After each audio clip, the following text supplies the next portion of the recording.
अयोध्या में अपना जन्मोत्सव भी मना रहे हैं, होली भी मना रहे हैं। ये सब किसके कारण? मोदी जी के कारण। किसके कारण? आज आप अयोध्या जाके देखिए, ऐसी चमका दी गई अयोध्या, ऐसी चमका दी गई, ऐसी चमका दी गई, आपको लगेगा कि अयोध्या प्रभु राम के समय की अयोध्या आ गई है। कभी अयोध्या जाकर के देखें आप। महर्षि वाल्मीकि की साधना स्थली यहां पर है। और बहनों और भाइयों, महर्षि वाल्मीकि के नाम पर इंटरनेशनल एयरपोर्ट का निर्माण अयोध्या धाम में हुआ है। निषाद राज भगवान राम के मित्र थे। वहां जितने भी यात्री विश्रामालय हैं, सब निषाद राज के नाम पर हैं। श्रद्धालुओं के लिए फ्री भोजन की व्यवस्था अयोध्या में ये माता सबरी भोजनालय से प्राप्त होता है। बहनों और भाइयों, आज आप अयोध्या में जाएंगे, एक नई अयोध्या का एहसास होगा। और इस नई अयोध्या के लिए आज हम सबको मोदी जी को हृदय से धन्यवाद देना चाहिए। और इसीलिए मैं आज आपके पास आया हूं कि बहनों और भाइयों, भारतीय जनता पार्टी और एनडीए देश का सम्मान बढ़ा रही है, देश की सुरक्षा के लिए कार्य कर रही है, देश के अंदर समृद्धि के लिए, विकास के लिए, विरासत के लिए, गरीब कल्याण के लिए कार्य कर रही है। तो दूसरी ओर ये कांग्रेस और आरजेडी का गठबंधन, एक गठबंधन, एक इसका उद्देश्य क्या है? गठबंधन का उद्देश्य है कि सत्ता प्राप्त करना, मिलकर के लड़ना और जीत करके लूटना। लूटने की क्या स्वतंत्रता देंगे अब इनको? कतई नहीं देना है। बिहार को जेडीयू और बीजेपी की सरकार ने जिस अराजकता से उबारा है, आज बिहार को उधर नहीं जाने देना है।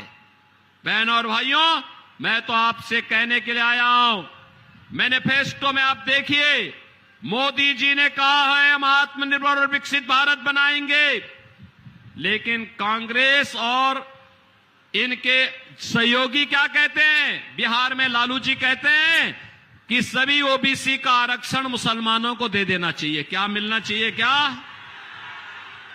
और कांग्रेस का मैनिफेस्टो भी क्या कहता है? कांग्रेस का मैनिफेस्टो कहता है कि अनुसूचित जाति, जनजाति और पिछड़ी जाति के आरक्षण का लाभ इनसे काट करके मुसलमानों को देंगे। क्या आप इसको स्वीकार करेंगे क्या?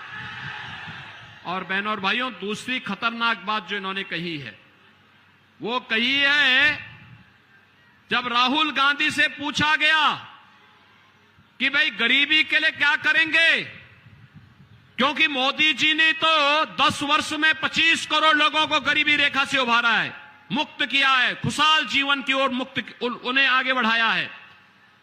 तो राहुल जी कहते हैं एक झटके में गरीबी हटा देंगे। कहा कैसे? उन्होंने कहा मैं हर एक परिवार की संपत्ति का सर्वे कराऊंगा और सर्वे करा करके उस पर वरासत टैक्स लगाऊंगा। बहनों और भाइयों, वरासत टैक्स का मतलब आप समझे?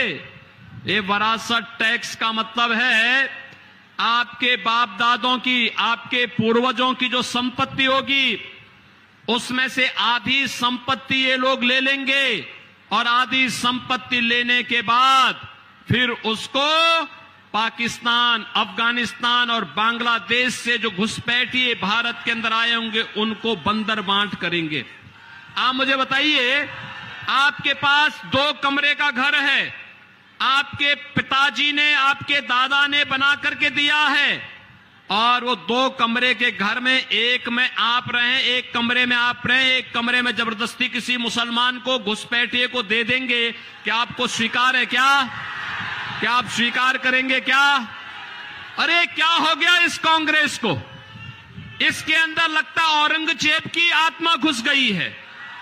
औरंगजेब, बहनों और भाइयों, मुगलों का सबसे क्रूर बादशाह हुआ था, और कोई शरीफ मुसलमान भी अपने पुत्र का नाम औरंगजेब नहीं रखता, क्योंकि औरंगजेब ने अपने भाई की हत्या की, फिर औरंगजेब ने अपने बाप को कैद कर दिया था। और अगर औरंगजेब की कारस्तानी को देखना हो तो पटना की खुदा बख्त लाइब्रेरी में जाकर के पढ़िए। उसमें शाहजहां की जीवनी के बारे में आपको जानकारी मिल जाएगी। शाहजहां कहता है ऐसा कमबख्त पुत्र किसी को पैदा न हो, क्योंकि यह जीते जी तो पानी के लिए शाहजहां को तरसाया था और मरने के बाद भी उसने कहा कि यह तो क्या, इससे अच्छा तो ये हिंदू है। तो जीते जी अपने बड़े बुजुर्गों का सम्मान करता है, उनका आदर सत्कार करता है और मरने के बाद श्राद्ध और तर्पण करके उनको पितरों को जल देने का काम करता है। बहनों और भाइयों, ये औरंगजेब ने जजिया कर लगाया था हिंदुओं पे। ये मंदिर जो तोड़े गए थे काशी विश्वनाथ का, मथुरा में श्री कृष्ण जन्मभूमि का, ये इसी दुष्ट औरंगजेब ने तोड़े थे। और बहनों और भाइयों, ये औरंगजेब जजिया कर लगाया था, कहता था या तो कर दो नहीं तो मुसलमान बनो। उस समय का ये जजिया कर, ये विरासत टैक्स कांग्रेस का ये जजिया कर है। हमें जजिया कर वाली सरकार नहीं चाहिए, जजिया कर वाली पार्टी नहीं चाहिए। और इसीलिए मैं आया हूं आपसे कहने के लिए कि आत्मनिर्भर और विकसित भारत के लिए देश की आवाज के साथ हमें भी एकजुट होकर के चुनाव जिता करके भेजना है। डॉक्टर संजय जायसवाल उच्च शिक्षित चिकित्सक हैं। इनके पिताजी भी डॉक्टर मदन प्रसाद जायसवाल जी भी, मैं भी उनके साथ सांसद था। डॉक्टर संजय जायसवाल भी मेरे साथ सांसद थे और साथ साथ विकास की चर्चा करते थे, बिहार के बारे में चर्चा करते थे, यहां के गरीबों के बारे में चर्चा करते थे, यहां के उत्थान के बारे में चर्चा करते थे। और इसीलिए मैं आज आपके पास आया हूं संजय जायसवाल के लिए, विशेष रूप से आया हूं। उत्तर प्रदेश में भी 14 सीटों पर चुनाव होने हैं, लेकिन मैंने कहा जाऊंगा संजय जायसवाल के लिए जरूर। और बहनों और भाइयों, इसीलिए आपके पास आया हूं। डॉक्टर संजय जायसवाल को चुनाव जिता के भेजेंगे? अरे दोनों हाथ उठा के, जहां तक मेरी आवाज जा रही है, जहां तक आवाज जा रही है, दोनों हाथ उठा करके मुझे बताओ। बहनों और भाइयों, मैं इसलिए बोल रहा हूं, देखो मैं धन्यवाद दूंगा कि मेरे आने के पहले आपने यूपी से बुलडोजर मंगा दिया। और ये माफिया और आतंकवादियों का सबसे अच्छा उपचार है। मोदी जी तीसरी बार प्रधानमंत्री बनेंगे।